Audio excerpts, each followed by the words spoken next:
மூளையின் திறனை அதிகரிக்க 5 எளிய வழிகள். நம்ம எல்லாருக்கும் நம்ம செஸ் ஜீனியஸ் பிரக்யானந்தா, விஸ்வநாத ஆனந்த் இவங்களெல்லாம் பார்க்கும்போது ரொம்ப ஆச்சரியமா இருக்கும்ல. எப்படி அவங்க கேம்ல அடுத்த 10 மூவ்ஸை பத்தி சில வினாடிகள்லயே அவங்களால யோசிக்க முடியுது? எப்படி அவங்க மூளை இவ்வளோ ஷார்ப்பாகவும் ஃபாஸ்டாகவும் வேலை செய்யுது? பெரிய பெரிய சயின்டிஸ்ட், ஆய்வாளர்கள், இந்த மாதிரி செஸ் பிளேயர்ஸ், ப்ரோக்ராமர்ஸ் இவங்க எல்லாருமே அவங்களோட பிரெயின் பவரை இம்ப்ரூவ் பண்ண சில ஹேபிட்ஸையும் சில டெக்னிக்ஸையும் யூஸ் பண்றாங்க. இந்த வீடியோல நான் சொல்ல போற டெக்னிக்ஸ் எல்லாமே காக்னிட்டிவ் சைக்காலஜி, நியூரோ சயின்ஸ் மற்றும் பழங்காலத்து ஞானத்தை அடிப்படையா கொண்டு நம்ம எப்படி நம்ம மூளையின் திறனை இம்ப்ரூவ் பண்ணலாம் அப்படின்னு 5 எளிய வழிகளை பார்க்க போறோம். அது என்னென்ன, எப்படி அப்ளை பண்ணணும் அப்படின்னு முழுமையா தெரிஞ்சுக்க இந்த வீடியோவை ஸ்கிப் பண்ணாம கடைசி வரைக்கும் பாருங்க. இந்த மாதிரி psychology, mental health, personal development மற்றும் மணி மேனேஜ்மெண்ட் ரிலேட்டடான வீடியோஸை பார்க்க நம்ம சேனலுக்கு உடனே சப்ஸ்கிரைப் பண்ணி வச்சுக்கோங்க. அப்படியே பக்கத்தில் இருக்கிற அந்த பெல் ஐக்கனையும் அழுத்தி வச்சுக்கோங்க. நான் போடுற வீடியோஸ் உங்களுக்கு வாரந்தோறும் வந்து சேரும். இந்த வீடியோவில் நான் சொல்லியிருக்கிற டெக்னிக்ஸை நீங்கள் ரெகுலராக அப்ளை பண்ணிட்டு வந்தீங்கன்னா உங்களோட ஃபோக்கஸ், கிரியேட்டிவிட்டி, மெமரி இது எல்லாமே இம்ப்ரூவ் ஆக ஸ்டார்ட் ஆயிடும். முதல் டெக்னிக் சூப்பர் பிரெயின் யோகா மற்றும் ஹேண்ட் எக்ஸசைசஸ். இந்த சூப்பர் பிரெயின் யோகா அப்படிங்கிறது நம்ம தோப்பு கரணம் தான். இந்த தோப்பு கரணம் நம்ம பிரெயினை ஸ்டிமுலேட் பண்ணி நம்ம மூளையில பேலன்ஸை கிரியேட் பண்ணி நம்ம மெமரியை இம்ப்ரூவ் பண்ணவும் ஹெல்ப் பண்ணுது அப்படின்னு ஆய்வுகள் முடிவுல சொல்லியிருக்காங்க. இதை தினமும் 10லேருந்து 15 முறை செஞ்சா கூட நல்ல எஃபெக்ட்ஸ் இருக்கும் அப்படின்னு நிரூபிக்கப்பட்டிருக்கு. அடுத்ததா நான் சில ஹேண்ட் எக்ஸசைசஸ் சொல்ல போறேன்.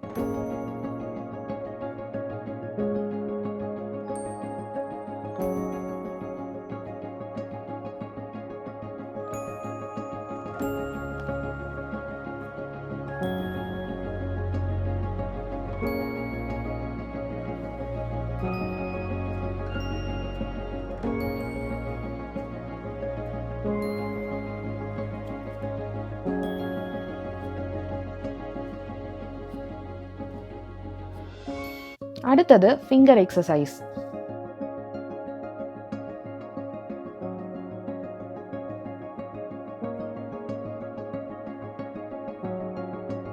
நம்ம மூளையும் விரலும் க்ளோஸாக கனெக்ட் ஆயிருக்கு.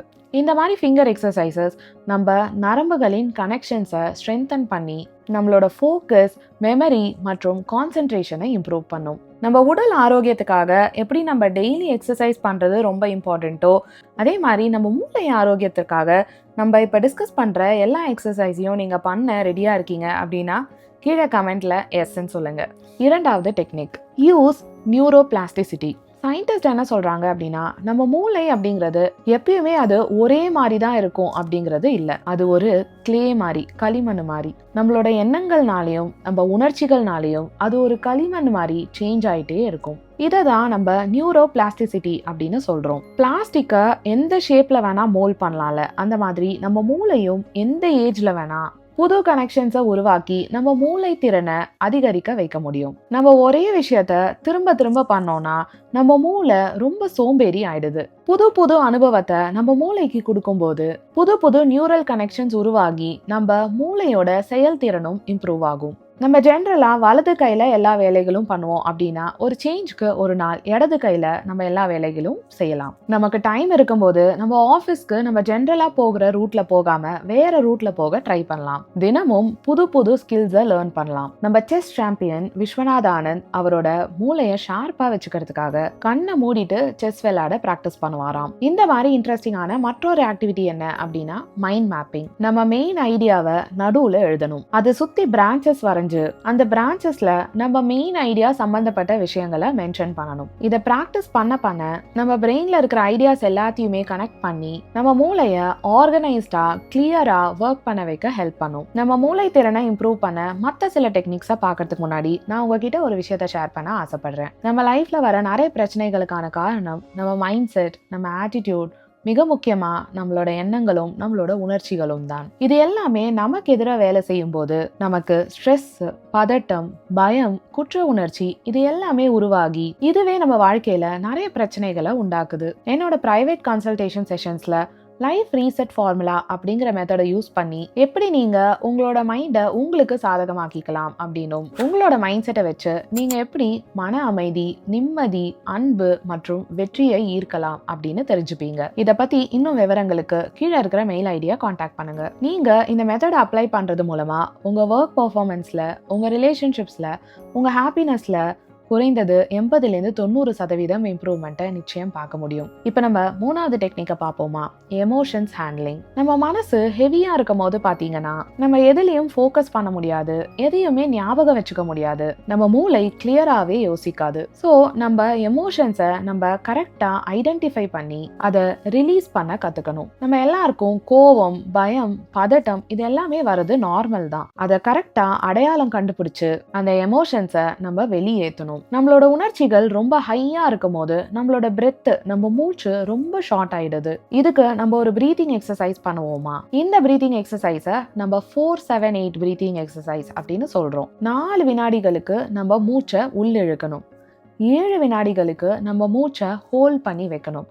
8 வினாடிகளுக்கு நம்ம மூச்சை வெளியேற்றணும். நம்ம மூச்சை எக்ஸேல் பண்ணும்போது நமக்கு தேவையில்லாத உணர்ச்சிகளை நம்ம மைண்டு வெளியேற்றுற மாதிரி நம்ம கற்பனை பண்ணிக்கணும். இந்த எக்ஸசைஸை என் கூடவே சேர்ந்து பண்ணுங்க.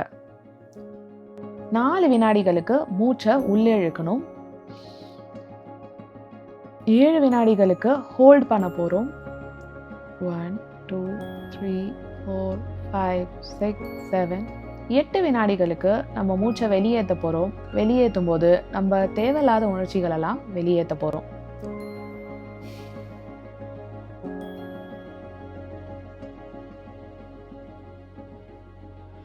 பிரக்யானந்தா அவரோட செஸ் மேட்சஸை நம்ம பார்த்தோம்னா ரொம்ப கஷ்டமான மேட்சஸ்ல கூட காம்னஸ் அப்படியே மெயின்டைன் பண்ணுவாரு. ஒரு இன்டர்வியூல கூட அவர் என்ன சொல்லியிருக்காருன்னா, ஒரு தப்பான மூவ் பண்ணதுக்கு நம்ம ரொம்ப பதட்டமானோம் அப்படின்னா அடுத்த 2 மூவும் தப்பா தான் போகும் அப்படின்னு. 4வது டெக்னிக் ஜேர்னலிங். எந்த ஒரு விஷயமுமே நம்ம எழுதும் போது நம்ம பிரெயின் அதை ரெக்கார்ட் பண்றது மட்டும் இல்லாம அதை ஆழமா மனசுக்குள்ள பதிய வைக்குது. அது மட்டும் இல்லாம நம்ம மனசுல இருக்கிறதெல்லாம் எழுதுறதுனால நம்ம மைண்ட்ல இருக்கிற கிளட்டர், குழப்பங்கள் இது எல்லாமே கிளியர் ஆகி நம்ம எண்ணங்களை ஆர்கனைஸ்ட் ஆக்கிடுது. இது மட்டும் இல்லாம நம்ம எந்த கவலையும் இல்லாம எழுதும் போது நம்ம கிரியேட்டிவிட்டியும் இம்ப்ரூவ் ஆகுது. 5வது இன்ட்ரெஸ்டிங்கான டெக்னிக் விஷுவலைசேஷன், காட்சிப்படுத்தி பார்த்தல். இந்த டெக்னிக் ஞாபக சக்திக்கு ரொம்ப ஹெல்ப் பண்ணும். நம்ம ஒரு கான்செப்டை படிக்கிறோம்னு வச்சுக்கோங்களேன், அறிவியல்ல டைஜஷன் சிஸ்டம் பத்தி படிக்கிறோம் அப்படின்னு வச்சுக்கோங்களேன். சிம்பிளா நம்ம சாப்பாடு சாப்பிட்றோம், அது நம்ம வாயிலேருந்து வயிற்றுக்கு போகுது, அங்கிருந்து சிறுகுடல் மற்றும் பெருக்குடலுக்கு போகுது.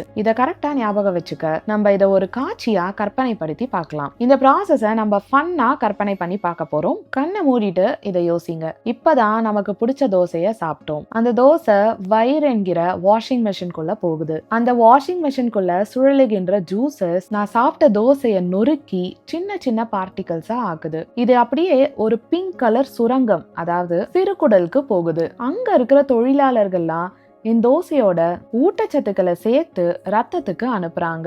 கடைசியா மீதமுள்ள கழிவுகள் எல்லாம் பெருக்குடலுக்கு போகுது. அங்க மீதமுள்ள நீர்லாம் எடுத்துக்கொள்ளப்பட்டு மற்றதை எல்லாத்தையுமே வெளியேற்றுது. இப்படி நம்ம காட்சிப்படுத்தி பார்க்கும்போது நம்ம படிச்சது எதுவுமே நமக்கு மறக்காது. இப்ப நான் சொன்ன இந்த டெக்னிக்ஸ் எல்லாம் யூஸ் பண்ணி நம்ம பிரெயினை நம்ம ட்ரெயின் பண்ணோம்னா நம்ம மூளை நமக்கு ஒரு பவரா அமையும். இந்த 5 ரகசியத்தை யார்கிட்டயும் சொல்லாதே அப்படிங்கிற டாபிக்ல நான் நம்ம சேனல்ல ஒரு வீடியோ பண்ணியிருக்கேன். அதுக்கான லிங்கையும் இந்த வீடியோவோட ஃபர்ஸ்ட் கமெண்ட்ல பின் பண்ணியிருக்கேன். செக் பண்ணி பாருங்க, ரொம்ப யூஸ்ஃபுல்லா இருக்கும்.